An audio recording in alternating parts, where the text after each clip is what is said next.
Good morning. Welcome to Page 2 News.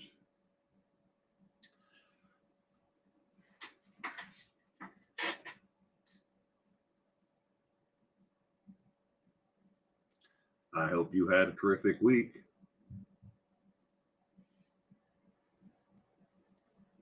Gonna give it a couple minutes before we get started. Let people get their notifications, realize that I'm live like I am every Saturday morning at this time. And then we'll get this party started.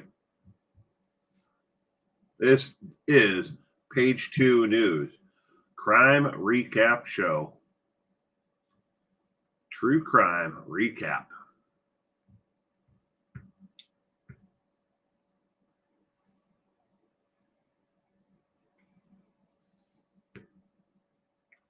Good morning, Francie.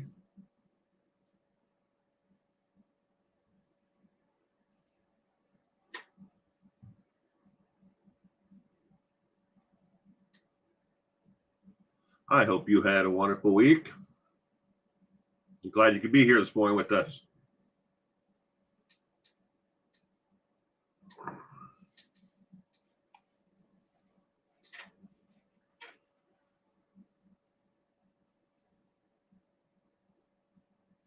Zippity-doo-dah, zippity-yay.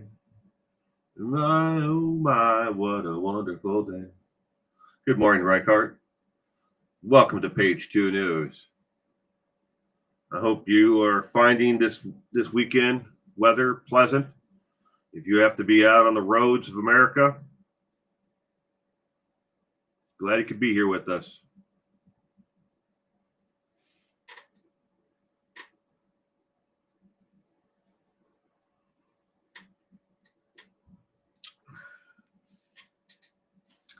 Good morning, Carol.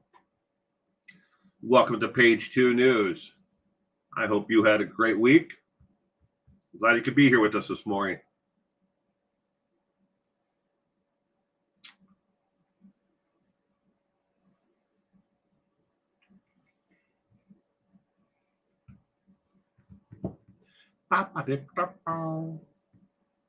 Who wrote the song? Zippity Doodah? I don't know. I just remember it from the movie. Good morning, Susan. Wonderful catching this live. Hey, yeah. Every Saturday morning at 8 a.m. Pacific Standard Time, 9 Mountain, 11 a.m. in Eastern Time Zone. Every Saturday morning, I go live at the same time. And the same thing for trivia on Sundays. Put a Post-it note next to whatever device you watch on, or write it on the calendar. This is the 250th episode of the Saturday morning, news recap show. 250th episode. For the first 200 episodes, 198 episodes of the show, it was called Coffee Brew. I still own the registered trademark to that. I just changed the name to Page 2 News to reflect more of what the stories are about. Underreported in news stories, true crime stories from across the United States that, other creators are not focusing on.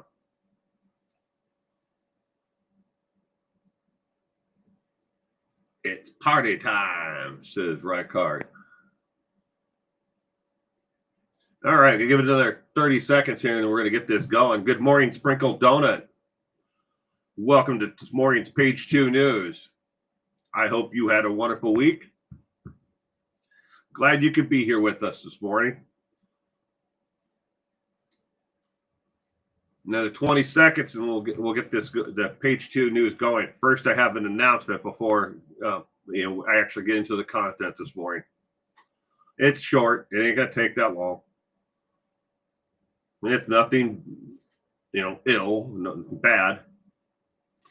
Short and Nice. Wow. Good morning, Short and Nice. Long time no see.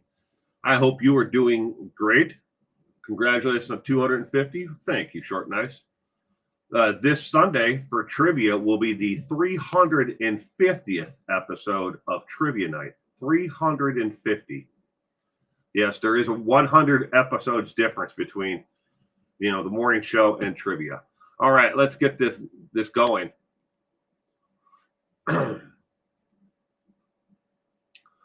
So page 2 news strictly adheres to factual evidence that is verified by the Department of Justice and the Associated Press release stories. You can ban them from the White House press conferences, but the Associated Press is still going to be there, and they're very important. They're an independent news story outlet and journalists who write a story and research the information, and then other outlets, depending upon if you're on the left or the right, take those stories and twist them into however they want. But the Associated Press is meant to be completely non-biased. You can hate them because they won't change the name of a body of water to one thing or another. It doesn't change the fact of who they are and what they do. Is very important. This does not include conspiracy theory, speculation, or unverified claims about what may have happened. If you are seeking sensationalism or content related to a similar theories or lies spread by those who can't be bothered to research the topic, this event and topic may not be right for you. Shout out to last week's supporters of this channel and content. Darlene T gifted 5 channel memberships to people. And again, I know some people haven't gotten them. It is completely random.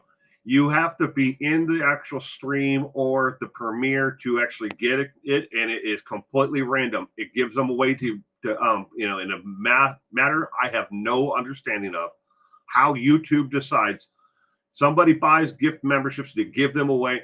They don't pick who they go to.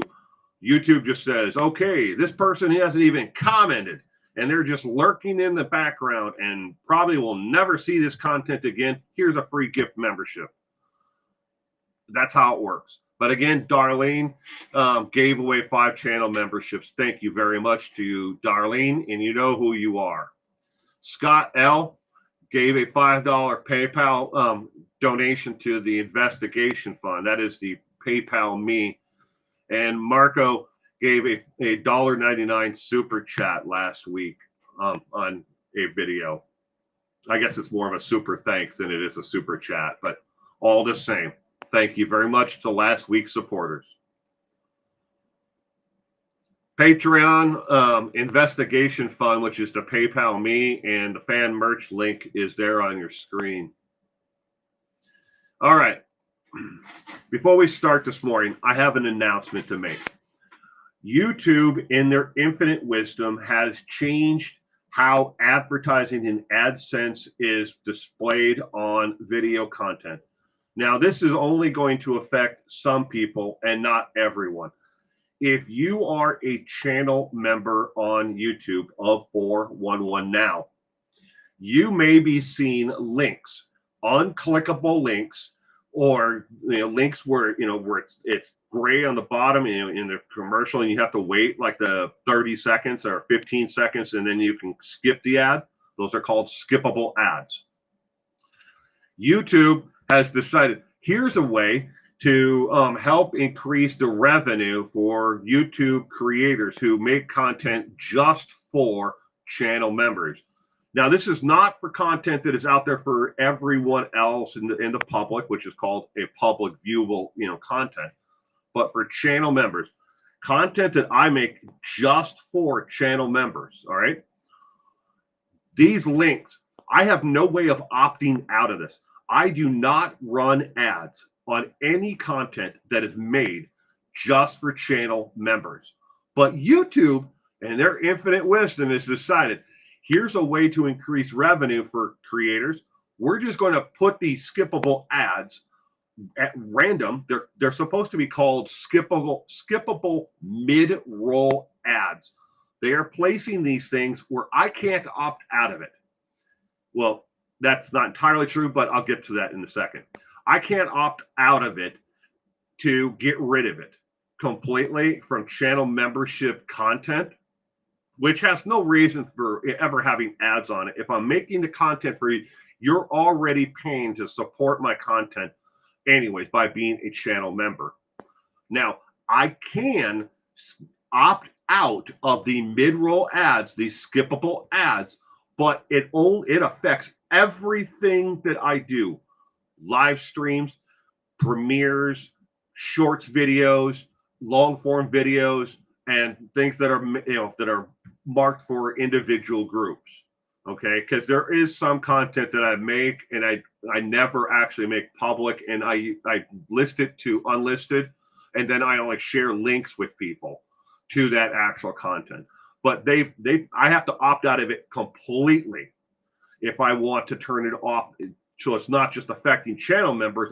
It'll affect my entire channel, which unfortunately would be a 40% drop in overall revenue if I opt out of it completely, because it places ads at certain intervals on long form content.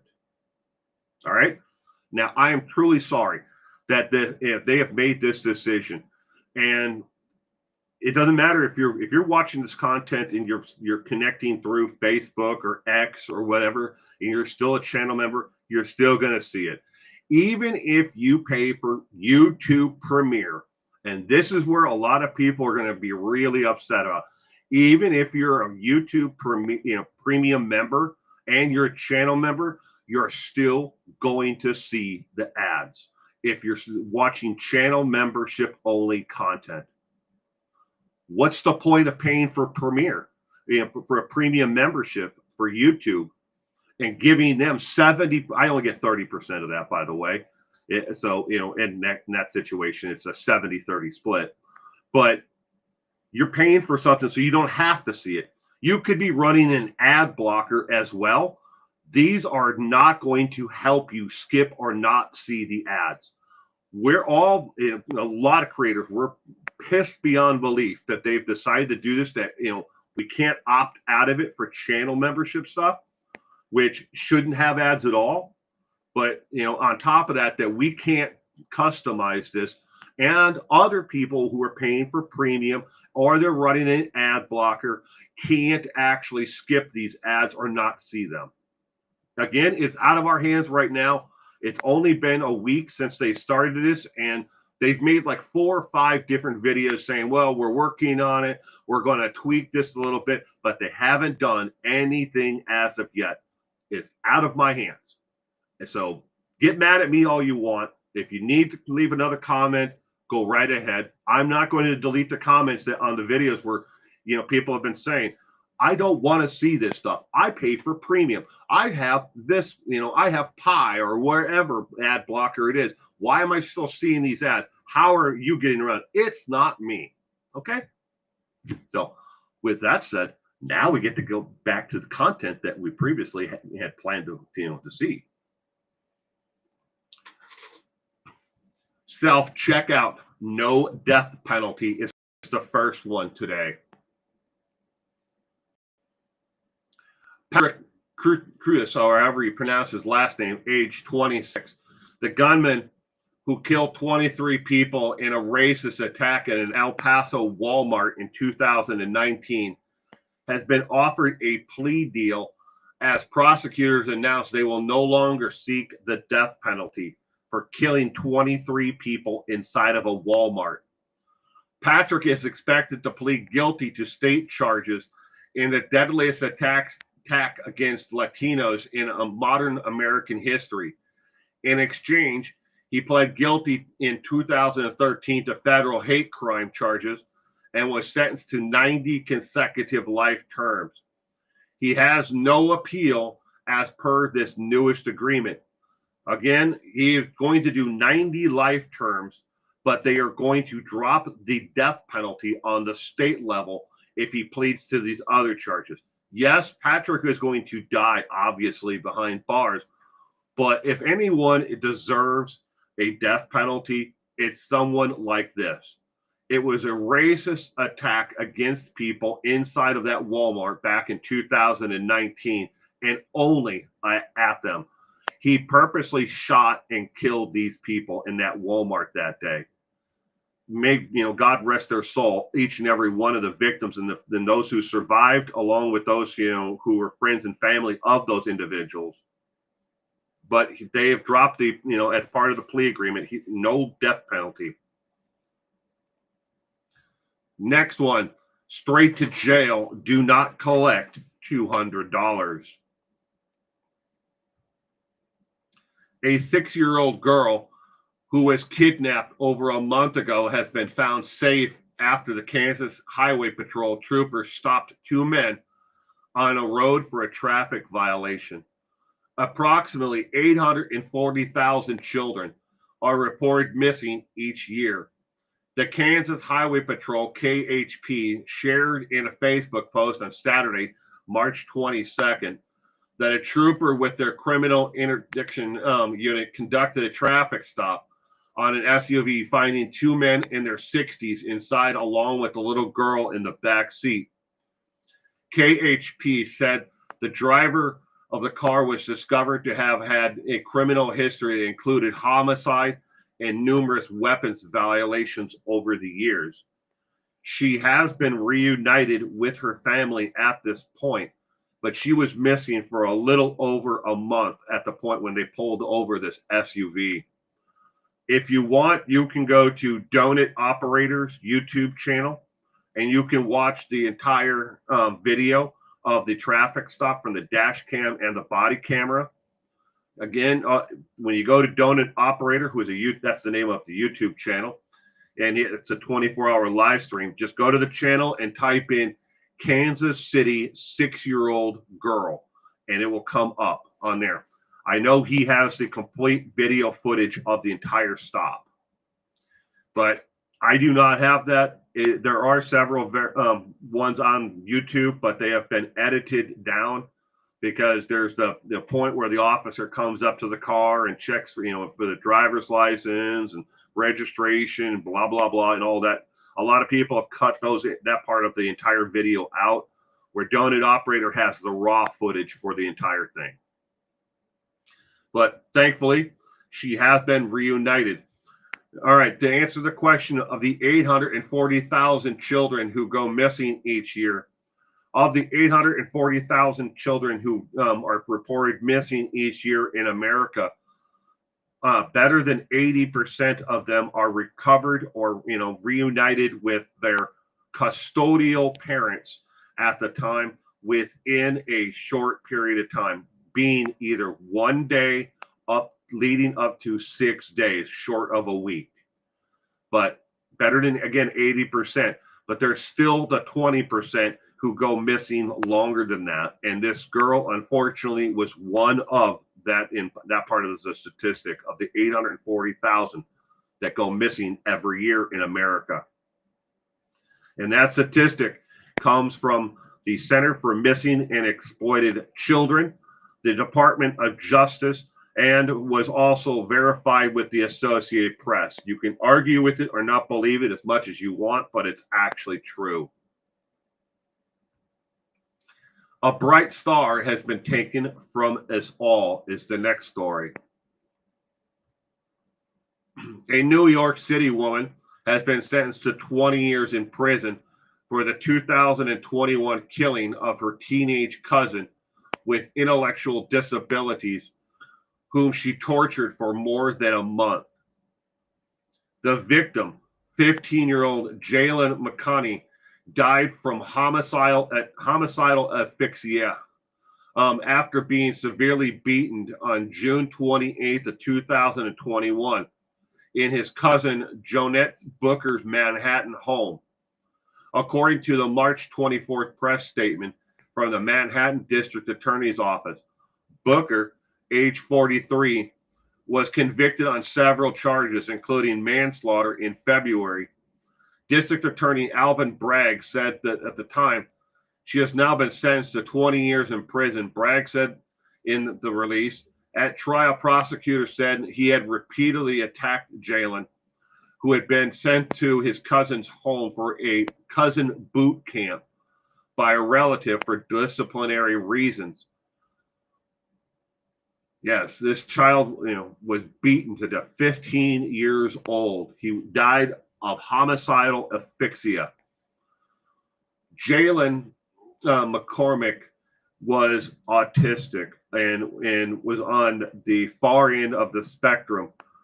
He was able to verbal some things, but most of the time he wouldn't he wouldn't communicate or interact with his peers or with anyone else.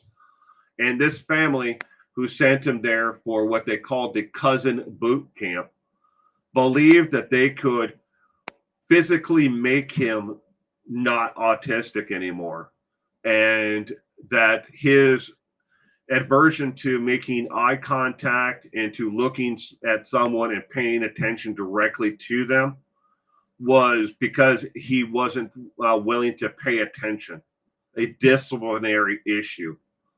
Again, they thought that they could fix this by physical brute force, beatings, starvation, and torture. That is not how you fix autism. You cannot fix autism. Autism is something that you are born with and you have it the rest of your life. And no, it does not come from vaccines, regardless what the Robert F. Kennedy says. It doesn't come from that. Give me internet, give me freedom. Luigi Mangione is asking for a laptop in jail while he awaits his trial so he can keep up with the voluminous amount of discovery evidence. Prosecutors are expected to provide the laptop. As most recent court hearing, there are over 15,000 documents that have been filed in this case. These are pieces of documents that have been filed. There is up to 100,000 pages total that they have right now, and 15,000 have been entered as evidence at this point. And he wants to go over each and every one of those so he can help his defense in this situation that have been entered into evidence in this case. Luigi Mangione would like only to have access to the laptop in the detention center library. He would have limited internet access to communicate with his counsel, but not to access social media. So if you're hoping that Luigi Mangione will be able to jump onto a Facebook Live or be able to answer emails or whatever, he won't have access to that. He will only have direct access with the laptop to communicate by email or a Zoom call with his counsel, his lawyers. But he wants the laptop to be able to it. And the prosecution at this point, they do suspect that they're going to provide him with that, and that would also help him. So in the case, and help hopefully speed the entire thing up. So there won't be so many motions filed by his defense by, hey, we haven't seen this yet. We haven't had a chance to go over this with our defendant yet, or client. Sorry. The King of Pop stolen in the afterlife. Law enforcement has become aware of a trend of thefts from Hollywood's Forest Lawn Cemetery, where fans have been stealing gifts and flowers from famous graves and coins left for war veterans. Some of these items have been showing up on memorabilia auction sites and even eBay and Amazon, along with Facebook Marketplace. There are quite a few famous people who are buried at the Forest Lawn Cemetery, Frank Sinatra being another one. And people leave mementos, either a picture or maybe a small teddy bear or flowers or coins, actual currency coins, nickels, dimes, quarters, whatever it might be, or, on the gravestone. And people have been going to these famous graves at Forest Lawn Cemetery and stealing these items and then auctioning them off or selling them on eBay and Amazon and other sites as memorabilia from the grave. They have been taking pictures. Oh, look, here's the teddy bear that was at Michael Jackson's memorial at the Forest Lawn Cemetery. And here it is now for sale. And unfortunately, when it comes to these items, They can't prove that the person who's actually taking the photo and then selling it is the person who placed it there. So Amazon and eBay are like, it's not technically theft at this point unless somebody else comes forward and says that they're the ones who left it there. The coins, they could just be any random coins just because they took a picture of $1.25, on the tombstone of, Cary Grant or whoever, some famous war criminal, war veteran might have been. And they now put $1.25 in a plastic bag and say it came from that. They don't have any proof that it really did come from there, but people are stealing them, according to the groundskeepers at the Forest Lawn Cemetery. They're not cleaning the headstones off to do maintenance of the area. They see the items there, maybe they're there in the morning, and then they come back and the items are gone, and they're not in the trash can. Now, it's not like someone's like, hey, you know what? These flowers are dead. Let's just get rid of them and throw them in the trash. And here's some fresh flowers, honoring the king of pop. No, these items are just being straight up stolen from the actual, graves in the cemetery. So I looked into this a little bit more, and it turns out that this is not the only cemetery that this has been happening at. There are, stories out there on the internet, articles, where this has happened everywhere from, large cemeteries all across the United States. And I found reports going back to the 1970s where, items that were left for movie stars or singers have been stolen, by somebody else who came along, and maybe they were left by the family, who went there and they put flowers there. And then, when it came back, then, maybe a week or a day later or whatever it might have been, the items were gone, but that's the world we live in. People will steal even from the dead. Serial killer corner. You will die to get away. The previous unidentified victim of the Winnipeg serial killer has been identified as Ashley Christian Singus, a missing woman from Theresa Point First Nation, last confirmed seen in downtown Winnipeg in 2022, police say. The update comes after DNA results came back on Monday, identifying Singus as the victim.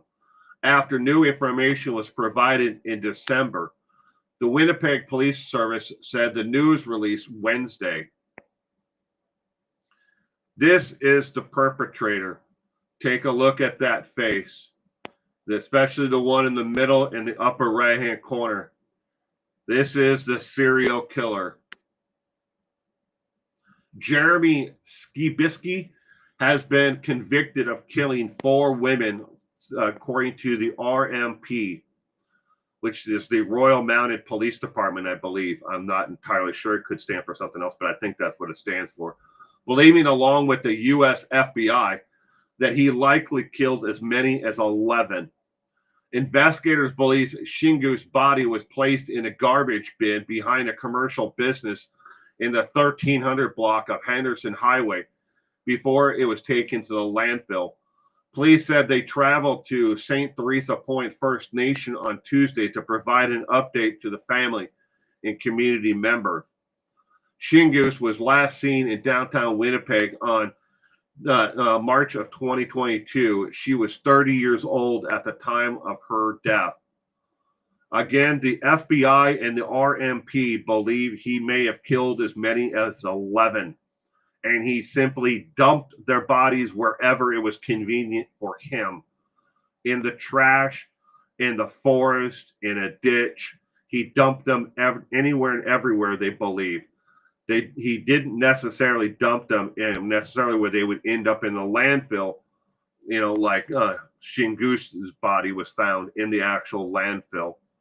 There is a video you can watch online if you want to really, hear more from the family on this. They did hold a press conference after they were notified that DNA came back and they definitely identified Shingus's remains, and they were able to take control of her remains and then they have plans, I believe, this coming week to hold a formal ceremony for her. They have held other ceremonies for her already. Entertainment news. News from around Hollywood, music, film, literature, and more, featuring the moments celebrities wish had never happened. These are the missteps and controversies they would rather the world forget, but we're here to bring them to light for everyone to see and enjoy. Stranglehold on the facts. Former UFC champion Shane Velasquez has been sentenced to 5 years in prison for the 2002 shooting incident where he chased down a man and accused of child molestation. Velasquez, 42, was sentenced this past Monday, March 24th, after pleading no contest to charges of attempted murder, felony assault, with gun charges in August of 2024. The Santa Clara prosecutor's office said in the news release, Cain Velasquez was sentenced to 5 years in prison today for a vigilante shooting spree that wounded an unintended target and sprayed bullets near a school in a crowded with children, teachers, and parents. If you want to Google the reason why he did this, I highly suggest it. You can type in Cain Velasquez's name and look it up. But, if somebody did something like that to my child, the last thing that they would be worried about is sending me to prison for 5 years. Just saying. Fake or real news. Your task is to identify the real news story. I will present 3 stories, but only one is true. Choose either A, B, or C to determine which one is the real story. You do not need to tell me which one is fake. Just try to pick out the real story, A, B, or C. With that in mind, the first story, story A, Michigan, USA. A judge who wanted to dish out some extra justice, making shoplifters from Walmart wash cars for free, has been told by his boss that it is cruel and unusual punishment to put a stop to it. He will not be allowed to force those who have been caught shoplifting from Walmart to wash cars for free. Is this the real story or is this a fake story? Story B, Detroit, Michigan, USA. An unnamed man purchased an extremely rare prototype Chevrolet Corvette known as the Marco, only to have it melted down into a block of steel as the base for a statue to honor his late wife, who worked, that should be worked that world, who worked for GM for 40 years. Why? Because GM never gave her a complete pension. The story went on to say that he was extraordinarily, upset at the fact that she worked as a clerical and a receptionist in GM for over 40 years, and they didn't recognize all of her time there for her pension. And she was only given credit for 22 years of actual work, and the rest of it, they just said, it didn't count. But is this the real story or is this the fake story? Story C, Alabama, USA. A judge who in the past has handed out strange and unusual sentences for shoplifting is back at it again, making all shoplifters sentenced in his court to stand or sit for 8 hours with their faces clear to passers-by, holding a sign saying, "I am a crook and I stole from," enter the name at this store. If it was Walmart or Target or whatever, but the sign must say that they stole from that store. And in the past, he has had people make videos and post them to YouTube and TikTok saying the same thing. I am a crook and stole from this store. Is this the real story or is it B or is it A? I'll give you a few minutes to think about them. Each and every one of these stories that I just shared to you, either being real or fake, has been shared online a minimum of 100,000 times and has received a minimum of 10,000 likes or upvotes. Upvotes only come from Reddit. These are not Reddit only stories. Can you determine which one of these stories is real? A, B, or C?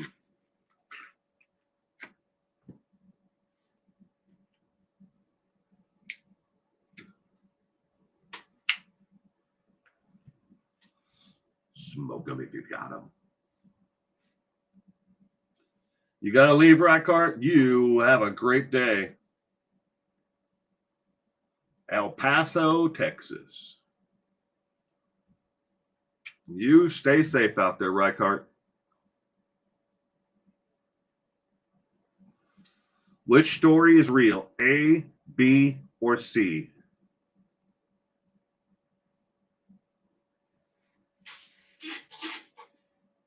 Crafted Evidence Podcast. Autism Mom here.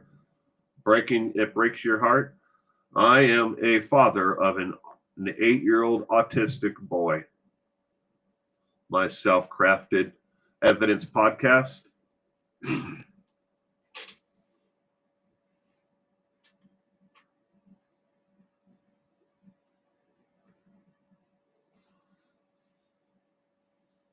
All right, the real story to this week is none other than Story A is the real story. And there is a link if you wish to go to the Associated Press and read it. Story A, the judge wanted to make shoplifters from Walmart wash cars this spring when the weather got better for free. It wasn't like he wasn't going to, if this was cruel and unusual punishment, he was going to join with them to wash the cars, not just punishment for them, but he was going to do it for voluntary reasons, not because he needs to, because he wanted to. Something to give back to his community. Walmart initially said that they didn't want people washing cars on their property for safety reasons, for insurance. So he had made an agreement with a nearby gas station where people could pull in and they would be able just to drive right around the building itself, kind of like a drive-through for McDonald's. Wash a car, next. Wash a car, next. And they could just drive out. And he was going to supply the water, pay for the water. He was going to supply the soap and the buckets and rags, along with another judge and an attorney who had also said that this was a great idea for them to give back something to their communities from who they stole from.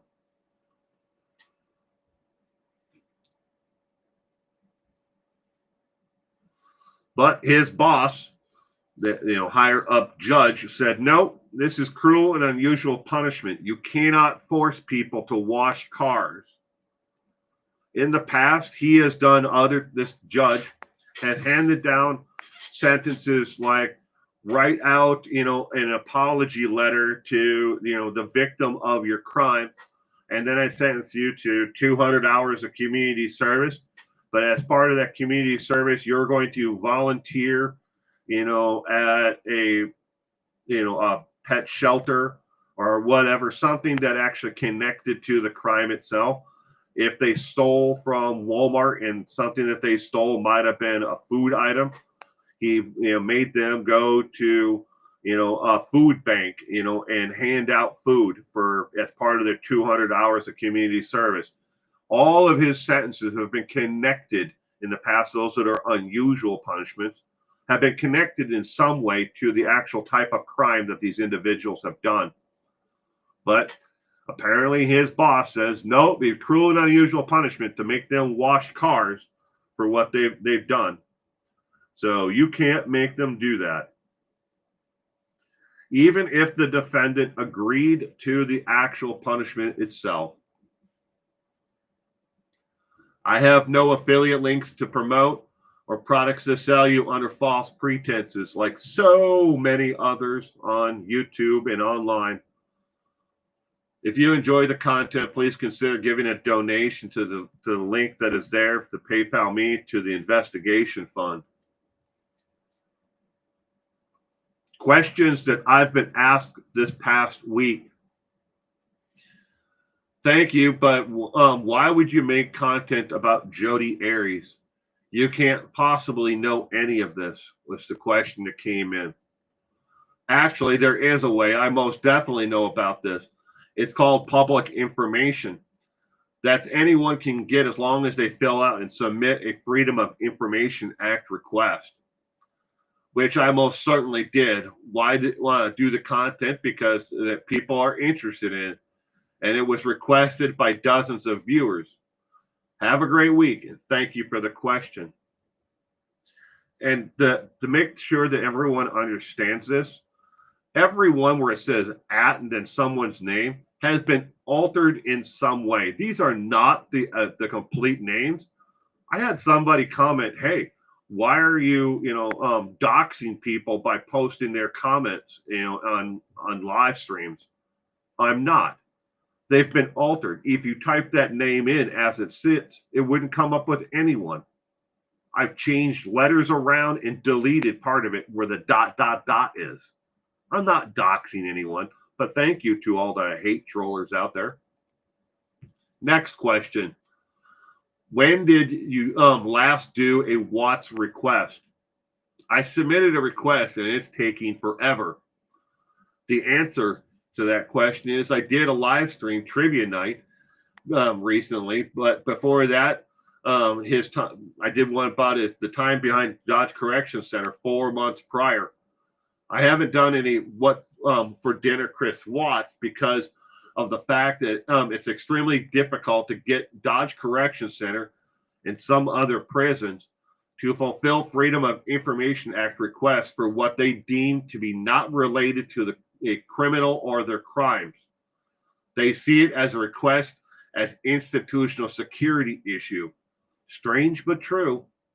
I'm still working on it though, but thank you for the question. And that's exactly it. Boil it down to that. There are some prisons and jails who refuse to fulfill Freedom of Information Act requests. And what they want to do is they want to force my hand to sue them to get them to comply with the Freedom of Information Act request that is public, information. But they see it as, well, you're digging into our security, on this. We're not going to comply. So sue us.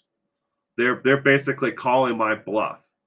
I could hire an attorney, in Wisconsin to file paperwork, to sue them. But unless somebody's willing to, cough up the money for that, I'm not going to do it. Then, in this case, when it comes to Christopher Watts and what's for dinner, Christopher Watts, and why I haven't made that video, I rely upon someone from Dodge Correction Center who has been released to submit, freely give up the information.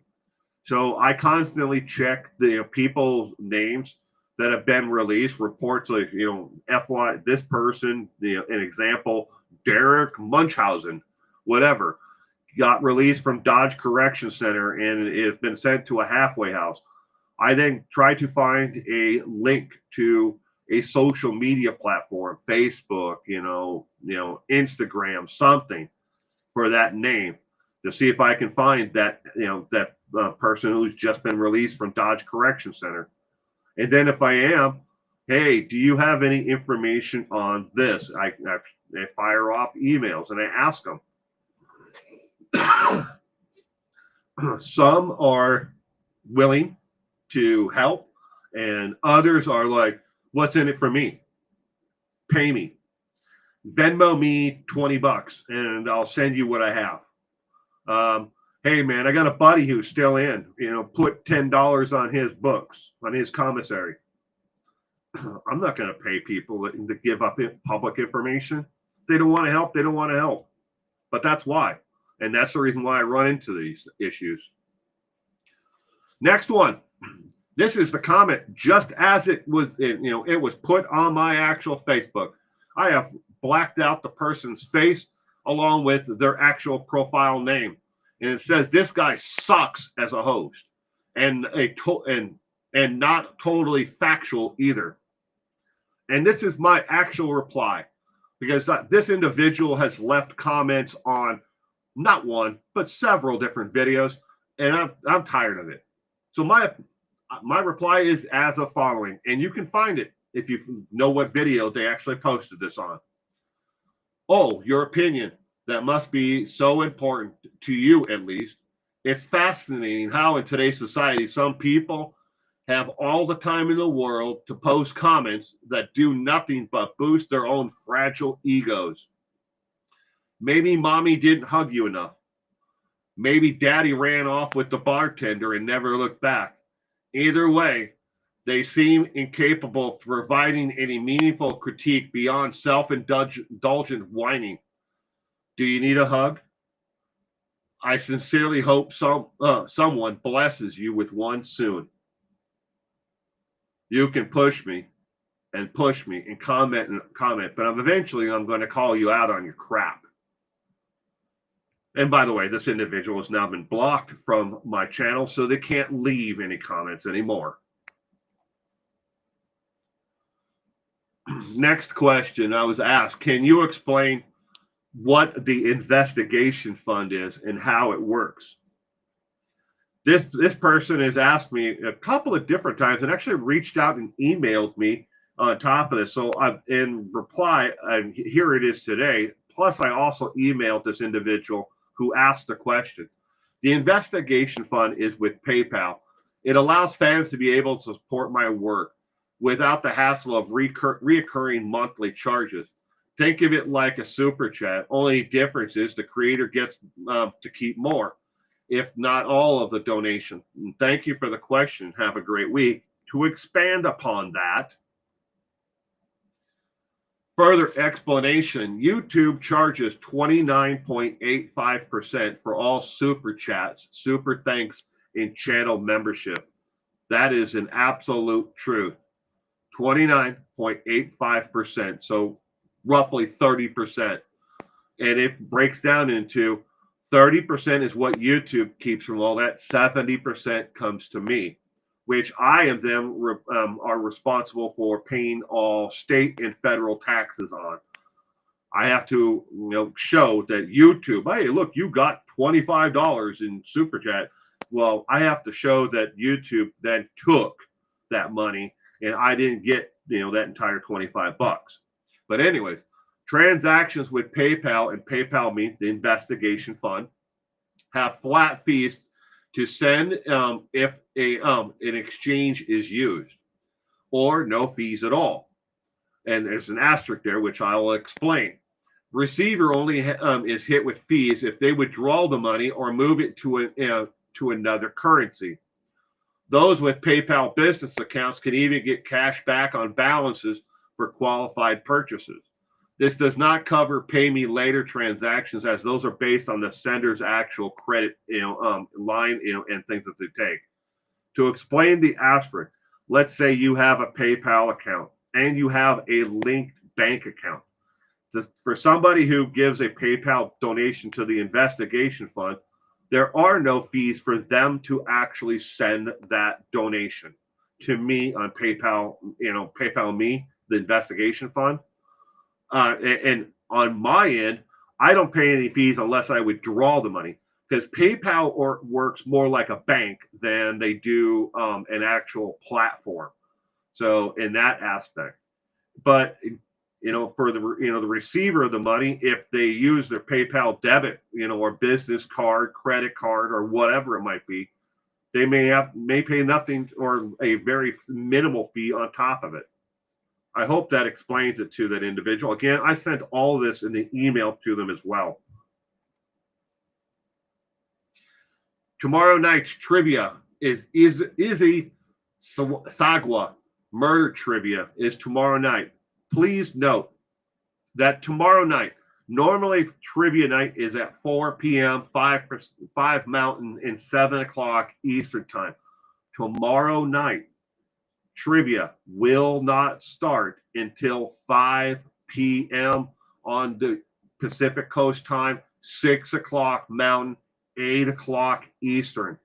Why? I have a birthday party that I have to attend tomorrow. Yes, it's for a sibling. So I'm not going to skip it because they're going to be in my life forever. So if I'm not there, she's going to kick my ass.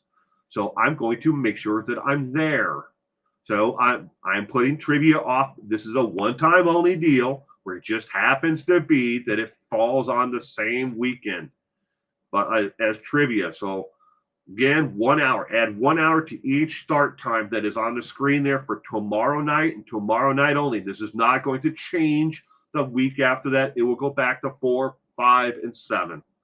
But tomorrow night, trivia will start at 5 and at 6 Mountain and at 8 o'clock on the Eastern time zone. Okay? With that said, thank you for everyone who jumped in today to watch the page 2 news, or if you're watching in rewind, I appreciate it. If you take the time, and give it a thumbs up if you enjoyed the content, and leave a comment. Both of those, after the fact, help the algorithm just a tiny little bit to suggest it out to other people that may enjoy this content.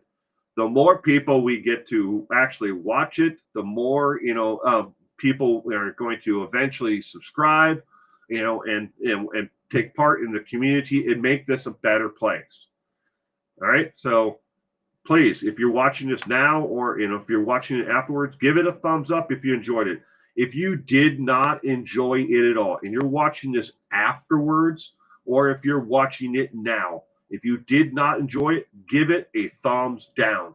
I'm telling you straight up, if you didn't enjoy it, give it a thumbs down.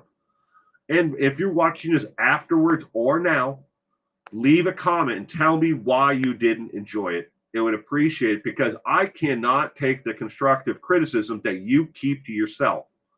I can't make it better unless I get some kind of feedback. Maybe you'll give a suggestion to me, and I can say, look, that's a great idea. I should run with that, and make it better because of this positive feedback, this constructive criticism. You're not going to hurt my feelings. And that's it. I will totally get mandatory birthday party. Good morning, Seclusion Works. Yeah, the Cannibal Freak. Yes, that is tomorrow night's trivia.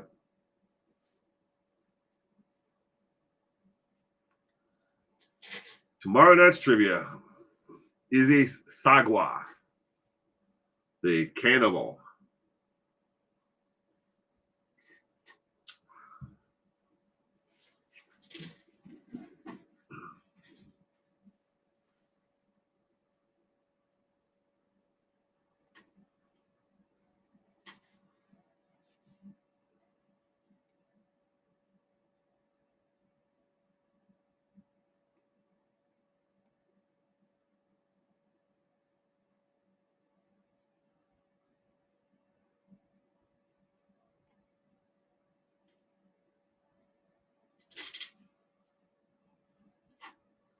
To answer your question, Gemma, about the 15-year-old boy that was abused by his family, they I don't want to really piss off some people, but I'm going to either way.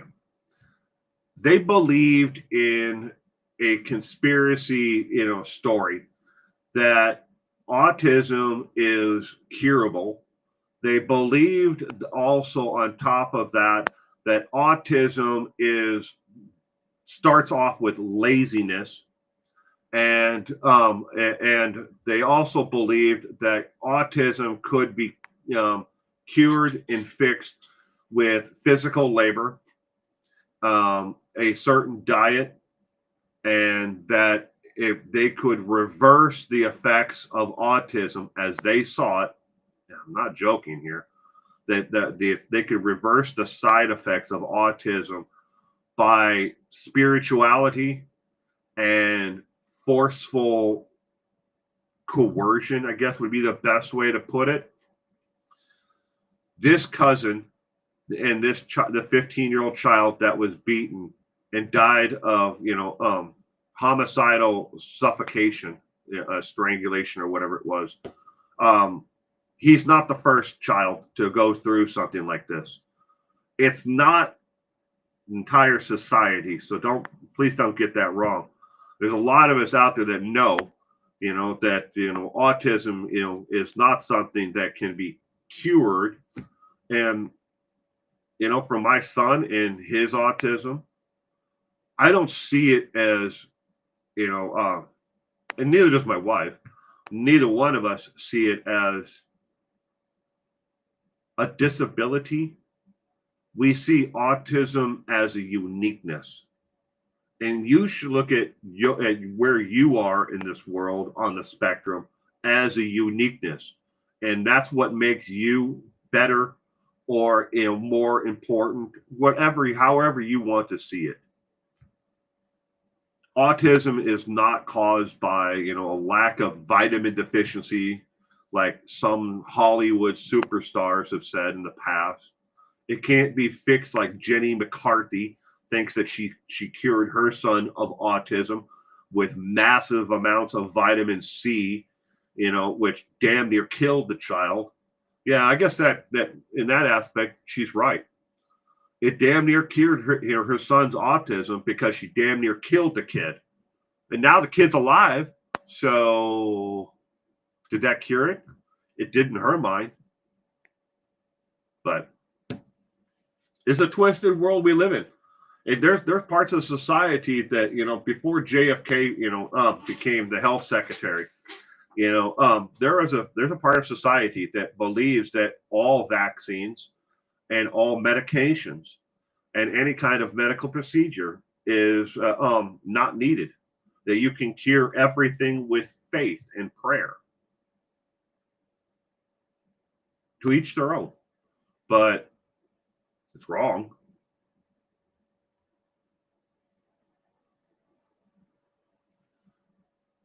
Autism is thinking outside of the box.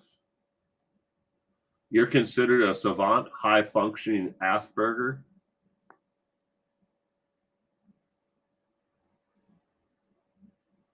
Will, have you ever worked on radio or voiceover jobs? Francie? Oddly enough, I did. But that was back when I was in high school. I was a DJ on an FM station in Minneapolis, Minnesota. I was in morning hours. I did sports. I did weather. I did community bulletins, and work like that. I did spin some music on the AM station because the AM and the FM, the only thing that was different there are two different studios, and there was just a plexiglass window in between the two, the AM and the FM station. But I got in trouble from that because I mentioned an unsolicited product on the air. Oops. I could have fought it, but I was just like, didn't want to deal with it.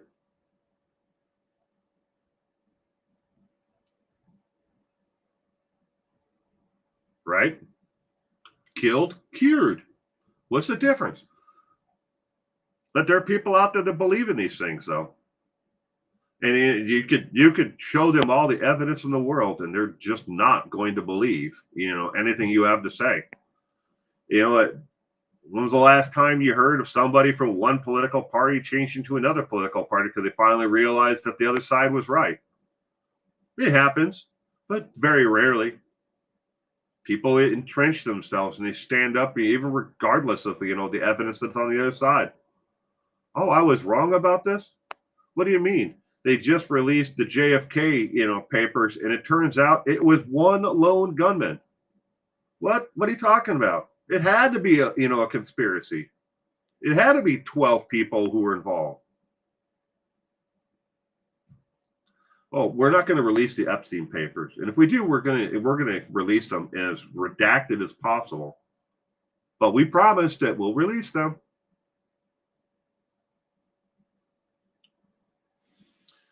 But yeah, that was an awfully long time ago, Francie. I'm not going to get into how many years ago it was. There are probably people here in the chat right now that weren't even born yet. It was an awfully long time ago. My daughter does voiceover work, though. She actually has her Screen Actors Guild card. She was on the TV series Everything Sucks on FXX. That's a FXX, two X's, FXX. And she was on the TV show, and then she went in from there to doing voiceover work. Her voiceover work is for comic, anime, content. But my voice is amazing. Well, thank you. It helps, with a better mic though. I spent a lot of money on this stupid thing.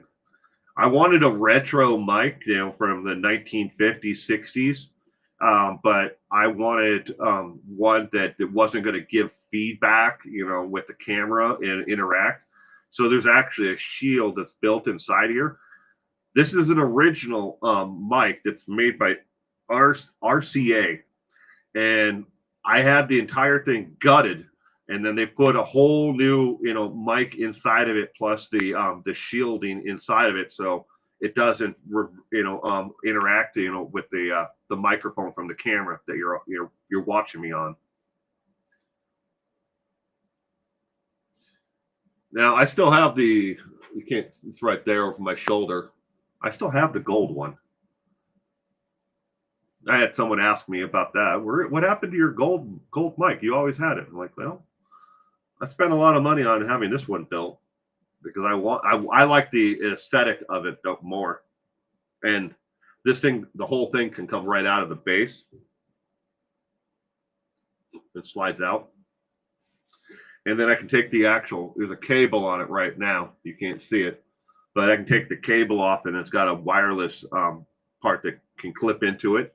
And I can turn it into a complete wireless mic with a handle, just like you would see like Little Richard, or maybe one of the Rat Pack singing with. That was the look that I was kind of going for with it. Yes, Francie, she has her SAG card. She actually has on FXX, on the show Everything Sucks. She was she had accredited roles, unaccredited roles, and then she has work as extra on that show, and then she has credits where she's actually accredited, and she is an extra on another show. That we did that for quite a while, driving her back and forth between here and auditions, and it was something that she wanted to try, and she really struck out. Well, not struck out like didn't make it, but she made it.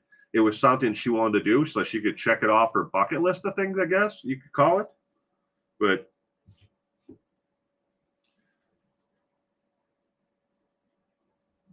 oh yeah, well, I was born and raised in Wisconsin, and lived in Wisconsin, Minnesota most of my life. I moved out to the West Coast we actually moved back and forth. My mother worked for the DOE, Department of Energy, and then after she left the DOE, she worked for Rockwell International and Battelle company, as a subcontractor working with the DOE. And we flip-flop back and forth between nuclear sites, for quite a few years. But I actually took voice lessons to get rid of, because the last place that we lived, I lived in Little Falls, Minnesota. If you know where that is, well, congratulations. But I lived in Little Falls, Minnesota. It was the last place I lived at in Minnesota. And there's a lot to the speech pattern and to what you say. You don't even realize that you're saying it. No, we don't sound like you are in the in the movie Fargo. Like, yeah, you betcha. Yeah, that there are people out there that's actually a YouTube channel. Yeah, you betcha. But there are people who exaggerate it for video. But you do find these things like that, or the Minnesota dialect where you're talking and you have pauses in your speech pattern. But I actually took voice and speech lessons to get rid of that for a large extent of it. If you watch some of my older content when I first started, there's a lot of that and like the pauses and the that you put into your speech. You don't even realize it until you record it and listen to it. But people, ragged on me for first couple of years that I did YouTube until but I worked on it. Does it make me less authentic? Nah. I think that now I'm still the same person. I still have the same morals and ethics and everything else that I've always had. It's just now I don't sound that way. Do I think it sounds bad? No. But you put me in the room with somebody from back home or on the phone with them in 10 minutes, I pick it just like that back up. And it's amazing. It's like, oh, you just spent 6 months getting rid of that in your speech pattern, and how you sound. And 10 minutes later, you're right back at it.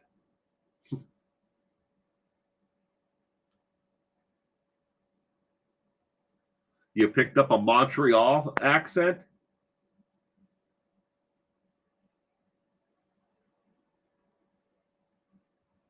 Yeah. Yeah, I'm a Wisconsin farm boy. We still have the family farm there to this day. We last time anybody really, in my family farmed on the land that we have there, I think it was 1989. We still have the farmhouse. We have all the land. We just we lease it out to other farmers for grazing and for crops. So, but we never have to worry about paying for taxes or anything else on it because we have an above ground gas line and oil line that runs across the top of the property in what we call the back 40.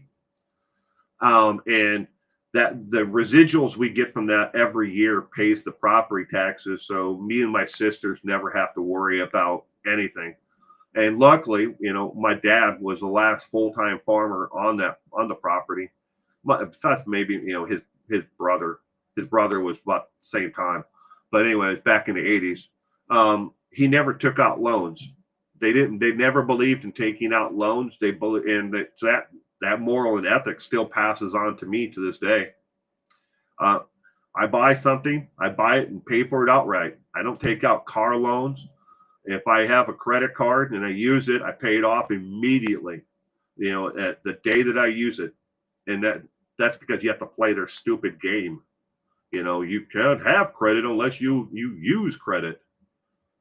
But only thing in my life that I've ever purchased without paying for it 100% right then and there the day of was my house here.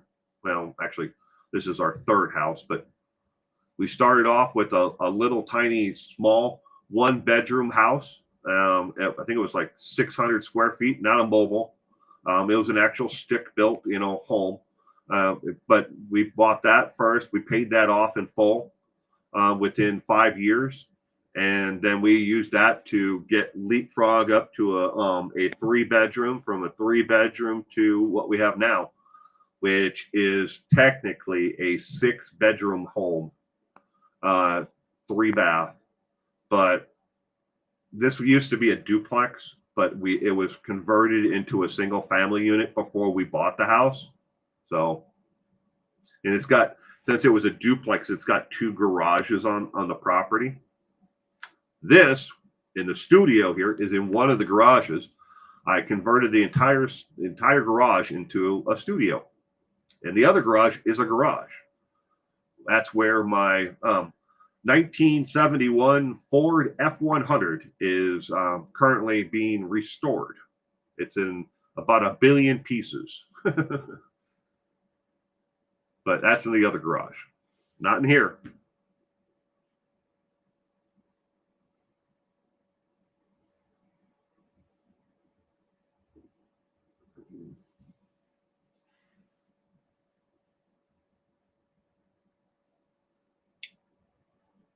Yeah, the whole thing is a game, Francie. It's all rigged against them, and it's extraordinarily hard for the younger generations that are coming up. They can't afford homes. I mean, shit. When me and my wife bought our first house, we couldn't really afford it with just one job. I mean, I worked and I owned a bookstore, and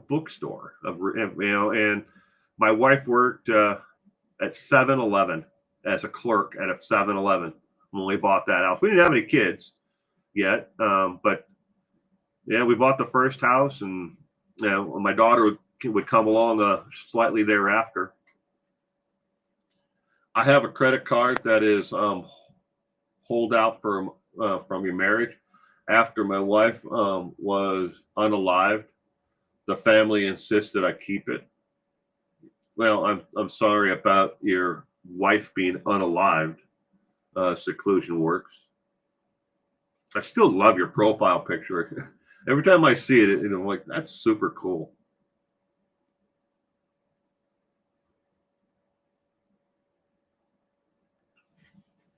But we struggled. We're not rich now, and this house that we bought, it was just a depending on if you're religious or not, if you'll understand this at all. I consider this entire place a godsend. We were looking. We had a 3-bedroom house, 1 bath, and raising a daughter at that time. We just didn't have enough privacy, and that's about when I started this YouTube channel. Is when we moved in there. And where this community is, where I live now, is a gated community. It's an HOA. It was it's here's town, and here's where this community is. There is nothing in between where this community is. It's in the actual city, incorporated part of the city. But it was meant, and all of these homes were built in 1944, and they were meant to be for the scientists who were working on the Manhattan Project. Well, over the years, they all moved out of the community because they got reassigned or they got jobs somewhere else. So there are 63 homes in this community total, and I think 10 of them had people living in them at the time that all of these homes, and they were controlled by the government. They weren't for sale. The government just wasn't selling them. Now, and where I live, the U.S. government controlled the post office, obviously. They controlled the electricity. You paid for it through the government. They told you who could come and go from the community. They told you where you could buy things, who lived in any one area, and yes, there was a lot of segregation back in the 40s when this all was built. But they controlled every aspect: water, gas, everything.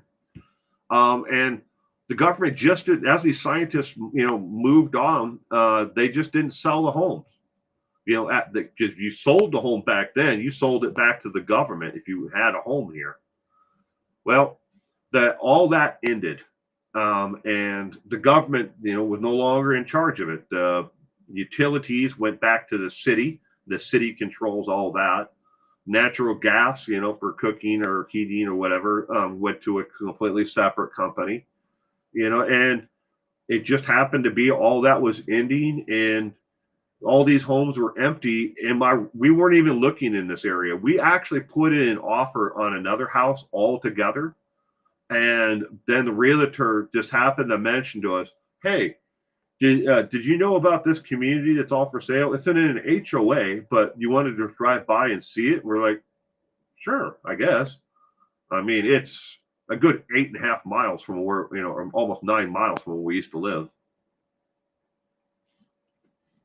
But the price was so cheap, it was ridiculous. For what the offer that we put in on the other house, we rescinded that one right away, and this one was like 25,000 less and bigger.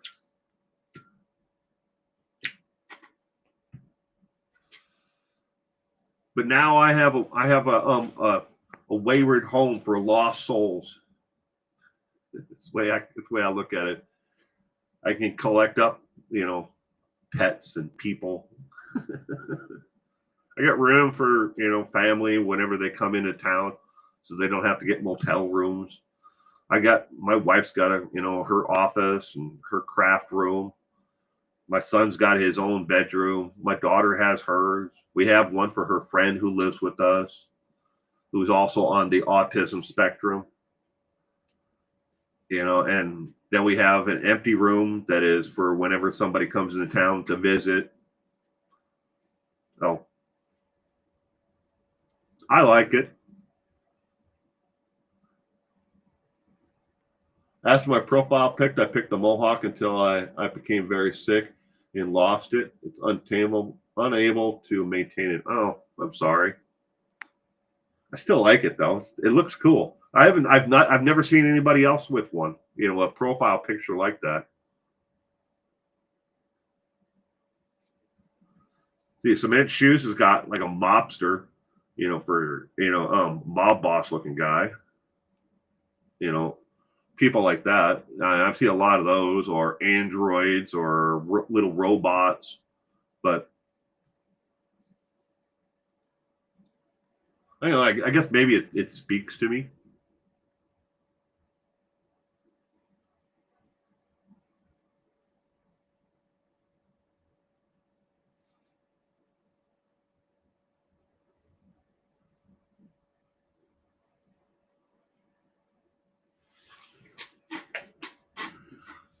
Well, ladies and gentlemen, I'm going to wrap up this morning's page 2 news. Again, just a reminder, tomorrow night's trivia is at 5 p.m. Pacific Standard Time, 6 o'clock Mountain, and that would be 8 o'clock on the Eastern Time Zone. So judge accordingly to wherever you may be on based on those. So 1 hour from where it normally would start. That is tomorrow night. It is on Izzy Sagwa, the cannibal killer. So all the trivia questions are on that tomorrow night. All right. In the meantime, I hope everyone has a wonderful day. Stay safe out there. And as Purple always says, you never know who's going to be standing next to you next, nor do you know who's going to be knocking at your door. In the meantime, stay safe. Bye.